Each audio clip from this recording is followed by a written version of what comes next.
Alright, so I was taking my Alaskan, the 454 apart, and thought I'd do a quick video, or it's probably not going to be quick, but I was going to go ahead and stick these shims in here that I got from triggershims.com, and I was going to do the ones for the cylinder, show you how to do those. But there's also a couple of issues that I'd like to address dealing with the cylinder. The first one is having to remove the ejector retainer screw. Okay, that's where you need the slotted bit, and if you see my other videos, I made one, and that's because I couldn't find a bit to do that, but I eventually did. I'm not sure how I found it, but Brownells does have one, and to find this bit, you go to their website, and in the search you type in ejector bit, all one word, and this will come up. And if you click on the specs tab, it tells you, what it fits, the what is it, the GP100, SP101, I think the Red Hawk, the Super Red Hawk, but it does not fit the Alaskan. And that just made no sense whatsoever, because the only difference between the guns is the barrel length. So I did call Brownells and like, hey, this is obviously wrong, and they acknowledged it and blamed it on the website guys, but this obviously fits a Alaskan because I just took mine apart. So, but one thing you need to be aware of, you need to be smarter than the bit. Okay, when I got mine, I could not get my center pin rod. It would not go in all the way. And so I'm like, well, what's up with that? So I went and I sprayed some degreaser in there, and I was tapping it, and a bunch of garbage fell out of it. And so I cleaned it out, and it still wouldn't go in. So I used a number 47 drill bit, and I got in there and cleaned it out because there was a couple of burrs in there, and so I was able to get the 47 in there, and then I finished off with a 46, should be the proper size hole, and got it cleaned out real nice. So obviously my center pin goes in all the way now. Should go in, about that far. So obviously works with the Alaskan. Another issue is when I was doing my the 7.5 inch 454, I couldn't get the bit to go on there. I'm like, what's going on? So I had to use my homemade one, but when I took the pin out, I had some burrs on it. It was like starting to mushroom a little bit just from recoil. So I knocked those burrs off, and it went right in. And this is a pretty tight fit. It's pretty close.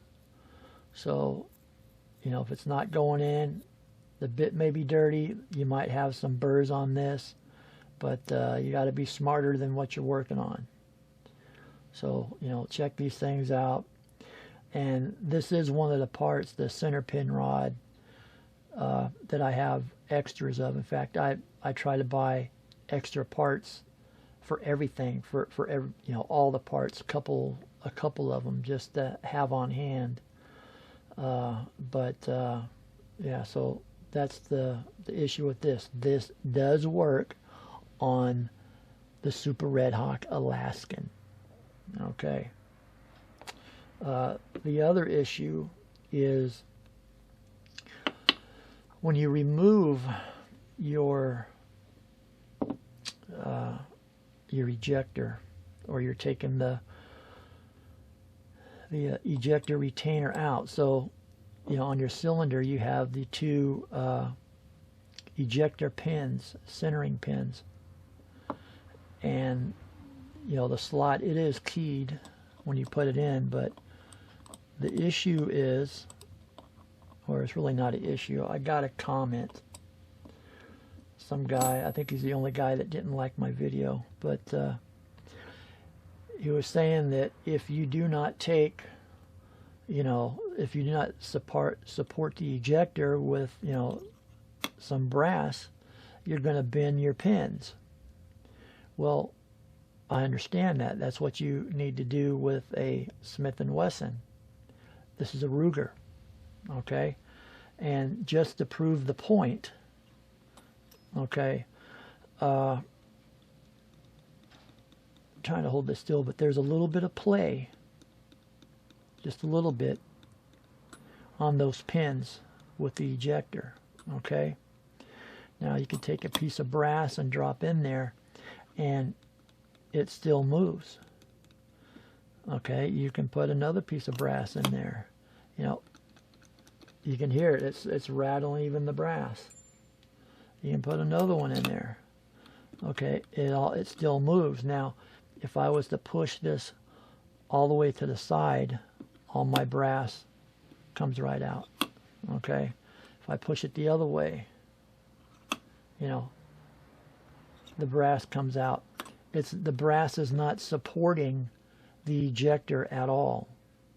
Okay, now I know there's a tool made by, I think it's Power Customs, and they have, it's like you use two pieces of brass you put in there, and it's a tool that hangs onto it when you're taking the cylinder off of the ejector rod for a Smith & Wesson, and that thing is torqued on there. Okay, this is not. This is just a little bitty screw with a little bit of thread lock on it, and it's not meant to be torqued. You just tighten it up. Okay, the master gunsmith that I learned that from, you know, I guess he don't know what he's doing. Plus, you know, being factory trained, you know, what does the factory know? But anyhow, that's the other issue. Okay, when you're putting this on, the ejector retainer, you do not torque it hard. You just, when it bottoms out, you're done. Okay, so that's that. So let's go ahead and let's put this thing back together. Okay, so back together.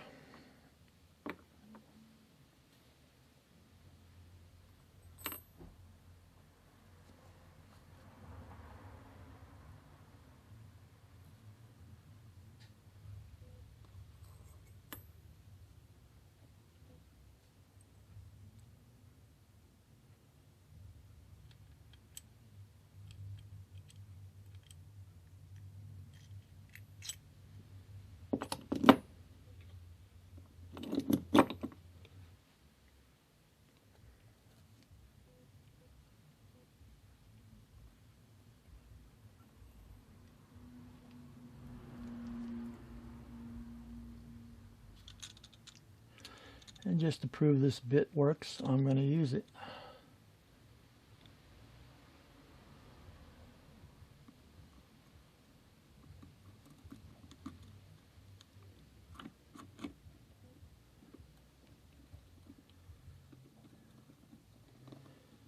Okay, so remember, reverse threads. And so obviously you're into the thread lock. And as soon as you hit the bottom, maybe just a little, and that's it. Okay, so cylinders back together.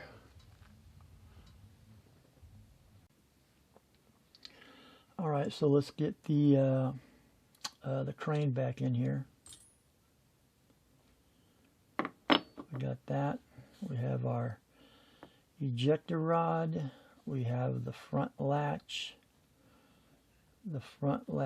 spring and plunger, and then the front latch pivot. So let's go ahead and get going on this, and we'll drop the spring and plunger in.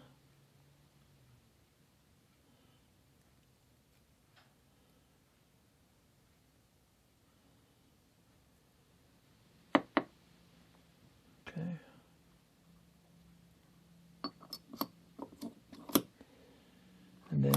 remember, this won't lock in until you push the ejector rod in.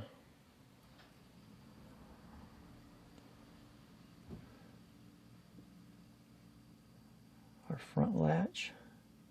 Oops. Let's put this in first.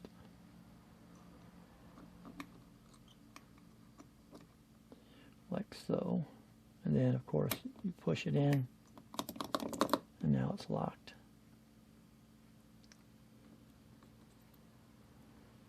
Get that in there. And then we need a punch. Going to stick it in there. And then we're going to put our front latch pivot pin in place. Push it in, and looks like everything's lined up good. Okay. There it is.